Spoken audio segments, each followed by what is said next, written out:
saya Sari Natasha sebagai host. Dan di sini kita akan membahas salah satu komoditi legendaris di Indonesia, yaitu lada. Jadi lada itu bukan sekedar bumbu dapur. Untuk membahas pemahaman yang lebih dalam, telah hadir nih bersama kita narasumber. Tapi teman-teman harus kenalan dulu ya sama narasumber kita hari ini. Baik, Bulan, bisa nggak kenalan dulu? Boleh. Nah, perkenalkan, nama saya Natasha. Saya merupakan mahasiswa aktif di Politeknik Pembangunan Pertanian dengan program studi Penyuluhan Perkebunan Presisi. Nah, pada kesempatan kali ini, saya tentunya akan membahas mengenai fakta unik tentang lada. Wow, langsung saja kita bahas tentang lada ini. Aku nanya, gimana sih produksi lada ini? Nah, mungkin banyak yang nggak tahu di sini ya kan. Kalau misalnya sebenarnya lada itu bukan aslinya dari Indonesia loh sebenarnya. Oh, jadi? Nah, ini ya. Jadi lada itu berasal dari India Selatan, yaitu dari kota pesisir di India Selatan. Nah, lada itu masuknya itu ketika masa agama Hindu lah. Jadi mereka masih dari Indonesia nih, terus mereka bawa lada lah. Namun karena faktor iklim serta keadaan Indonesia itu mendukung untuk perkembangan lada, jadi banyak nih komoditi lada di Indonesia yang menyebarluaskan lada di besar di Indonesia. Pasti di balik asal-usul yang unik, pasti ada nih kan tantangan yang menghadapi komoditi lada tersebut. Oh iya, tentu. Tantangan jelas tentu ada ya. Di zaman sekarang nih khususnya, kalau bisa tahu kan, sekarang itu petani itu lebih tertarik pada komoditi sawit ya, kelapa sawit. Bahkan Indonesia itu dia menjadi peringkat 10 besar pemasok sawit yang di dunia ya. Tapi sementara lada ini dulu itu menjadi legendaris kayak kata saya tadi, salah satu komoditi legendaris di Indonesia. Memang benar, karena pada dasarnya juga penjajah itu kan berebut rempah-rempah kan di Indonesia. Nah, khususnya lada sebenarnya. Jadi lada itu setelah perang dunia kedua, lada itu menjadikan Indonesia menjadi pengekspor atau penyuplai lada 80% untuk memenuhi kebutuhan dunia. Nah, disinilah aku akan jelasin tentang tantangannya ya. Nah, yang pertama itu produktivitas lada itu semakin menurun sebenarnya di Indonesia saya.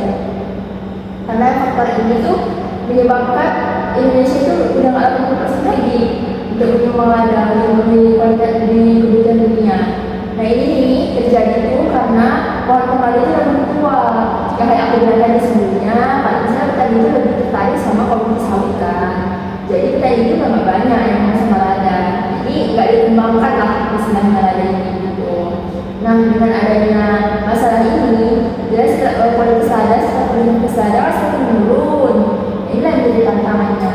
Terus yang kedua, karena negara-negara lain itu juga banyak yang melanda, khususnya Vietnam. Vietnam itu dia sudah overproduksi menghasilkan lada.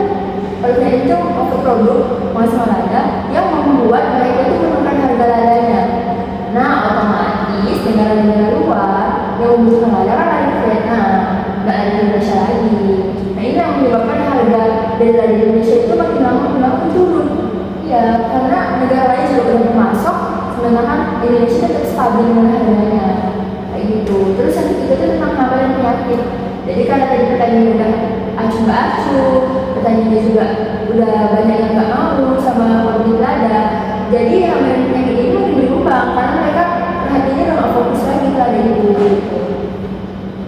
Setelah itu alat pasca panen itu sangat minim untuk komoditi lada. Jadi kalau misalnya kita tahu sampai sekarang malah petani lada itu menjual ladanya itu dalam keadaan lada mentah, hanya dijual mentah gitu saja tanpa diproduksi ulang. Bahwasanya pemerintah udah memberikan sosialisasi kepada petani bahwasanya lada ini bisa loh dijual nggak mentah. Jadi itu lada ini bisa diproduksi ulang sebenarnya, kayak bisa dijadikan minyak, dijadikan alat-alat kesehatan gitu kan.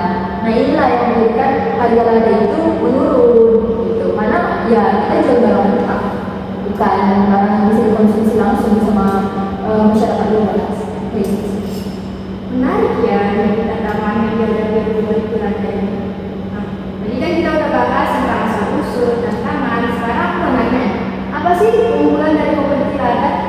Oke, sebenarnya kita tahu ya kan tantangan sejarahnya juga, tapi kita harus tahu juga ini tentang keunggulan dan kita lebih bangga gitu ya. Nah, yang pertama keunggulan dari lada itu punya ciri khasnya sendiri, lada di Indonesia itu. Nah, kalau saya perlu tahu nih, penghasil lada terbesar di Indonesia itu ada di dua kota saya. Ya, ada di Lampung dan Bangka-Belitung. Kalau misalnya Lampung itu menghasilkan lada hitam, kalau Bangka-Belitung itu menghasilkan lada putih. Nah, sebenarnya dua lada ini itu hampir sama aja sih rasanya. Cuman dua lada ini itu memiliki tingkat peperin atau tingkat kepedasan itu yang sedikit aja berbeda. Jadi antara lada itu dua lada ini itu menghasilkan tingkat peperin itu 6 sampai 7% sampai 10% peperinnya. Nah, ini menjadikan lada Indonesia itu menjadi karakteristik sendiri. Kalau misalnya kita bilang Vietnam menjadi overproduct, itu yang membedakan lada kita sama lada Vietnam. Karena lada Vietnam itu biasa-biasa aja, tapi kalau kita itu 6-7%.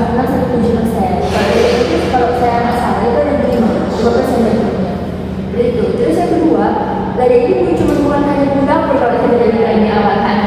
Lada ini juga bisa dijadikan obat atau bahan kesehatan. Jadi lada ini berfungsi sebagai inflasi, antibakteri, terus kontrol gula darah. Jadi kita nggak heran kalau misalnya nenek kita dulu ya ada minum apa nek? Apa namanya air lada gitu. Terus nanti ladanya dibanyakin buat apa nek ya? Biar nggak masuk angin gitu. Nah ternyata itu sebenarnya tujuan atau manfaat dari lada itu. Terus yang ketiga, lada juga menjadi komoditi yang sebenarnya nggak terlalu rewel gitu kalau misalnya dikembangkan gitu. Kita atau pemerintah juga berusaha untuk para petani itu mengembangkan lada agar kita tuh tetap dapat kalau misalnya kita menghasilkan paruh terbaik di dunia. Sebenarnya pemerintah juga udah mensuksesi upaya petani gitu.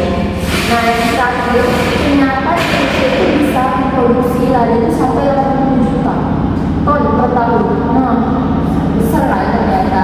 Nah ini yang menjadikan Indonesia itu pernah menduduki 80% penghasilan yang terbesar untuk memenuhi kebutuhan pasar dunia gitu. Ternyata lada menarik. Jadi kan di awal aku udah bilang kan Indonesia banyak komoditi. Jadi di Indonesia itu kan ada 127 komoditi dan kita sudah bahas ini kan. Jadi sisanya 126.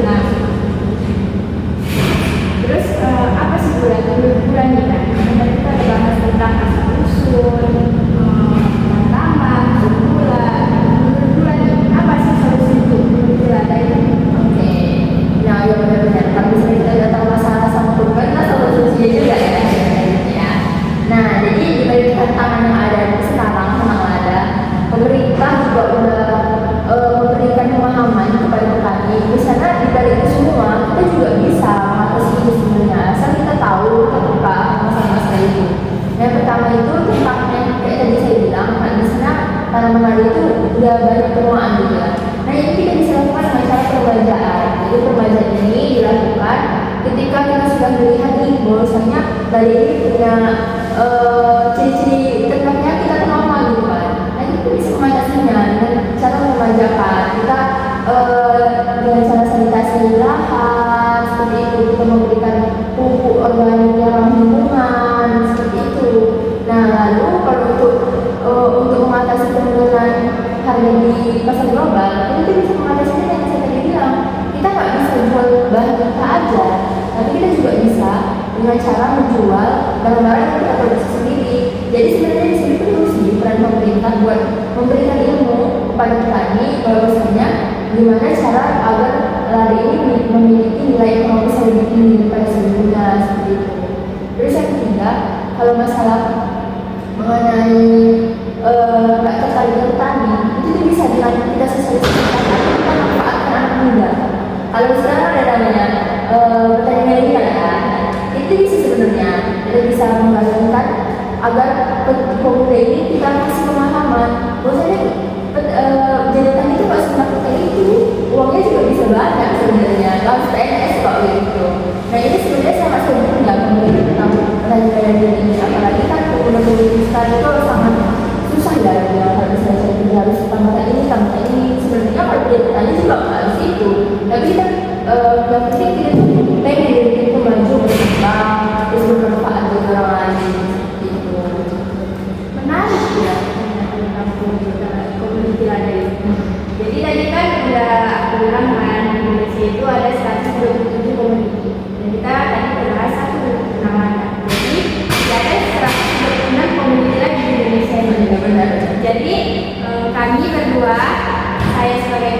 dan sebagai narasumber. Pamit nih. Sampai jumpa di